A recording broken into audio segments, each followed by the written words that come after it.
எனக்கு தெரிஞ்ச இந்த ஒரு 6-7 மாதங்களுக்கு முன்னாடி நாகப்பட்டினத்தில் ஒரு கூட்டத்தில் கூட நாகப்பட்டினம் சட்டமன்ற உறுப்பினர் வந்து அவருடைய பேரு போடலை அப்படின்னு சொல்லி அமைச்சர் மேடையில் வச்சுக்கிட்டு அதை கண்டிச்சாரு கூட்டணி கட்சியினுடைய. ஆமா சார், எல்லா இடத்துலையுமே கூட்டணிய ஒன்றும் இல்லை. லாஸ்ட் இதுல தண்ணி திறந்துள்ள செல்வ பெருந்தொகை சார் பல வருத்தத்தை தெரிவிச்சார். ஏன் ஒரு வார்த்தை சொல்லக்கூடாதா மக்கள் பிரதிநிதி? அப்ப கூட்டணி கூட இவங்க இருக்கணும்னு ஆசைப்படுறாங்க, ஆனா கூட்டணி கூடிய முக்கியத்துவத்தை இவங்களுக்கு கொடுப்பது கிடையாது, கூட்டணிக்கு வேண்டிய வாய்ப்புகளை கொடுப்பது கிடையாது.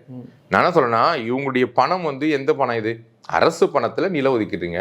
அப்ப இந்த சிறப்பு குழு போய் ஒரு சட்டமன்ற உறுப்பினரும் ஒரு வக்ஃப் போர்டினுடைய உறுப்பினர் 2 பேருமே இன்னைக்கு சிறப்பு குழுல 1.5 மாசம் தான் அமைச்சிச்சு தமிழ்நாடு அரசு. 1.5 மாசத்துல போய் 6 மாவட்டத்துல கல்லறை தோட்டத்துக்கு இடம் கொடுக்க முடியுமானால் 4.5 வருஷம் அரசு என்ன செய்தது? 4.5 வருஷம் சிறுபான்மை ஆணையம் என்ன செய்தது? அப்ப சிறுபான்மை ஆணையத்தை இந்த அரசு மதிக்கவில்லையா? அப்ப சிறுபான்மை ஆணையத்தை ஏற்படுத்தின முத்தமிழறிஞர் கலைஞர் அவர்கள் தானே இதை ஏற்படுத்தினாரு. நாங்க சிறுபான்மை பாதுகாவலர், சிறுபான்மைக்கு நாங்க இதை செய்யறோம் அதை செய்யறோம், சிறுபான்மைக்கு இரவும் பகலும் தூண் நிற்போன்னு சொல்றீங்களே. உங்க நிகழ்ச்சியிலேயே சிறுபான்மையை நீங்க வந்து ஒதுக்கி வச்சிருக்கிறீங்களே. அணி சார், இங்க தனித்தனியா ஒரு அணி இருக்கு சார். திருச்சி கிழக்கு சட்டமன்ற தொகுதி உறுப்பினர் அவர் ஒரு அணி, சிறுபான்மை செயலாளர் அவர் ஒரு அணி, மாண்புமிகு சிறுபான்மைத்துறை அமைச்சர் அவர் ஒரு அணி, மாண்புமிகு பொருளாதார மேம்பாட்டு கழக தலைவர் அவர் ஒரு அணி.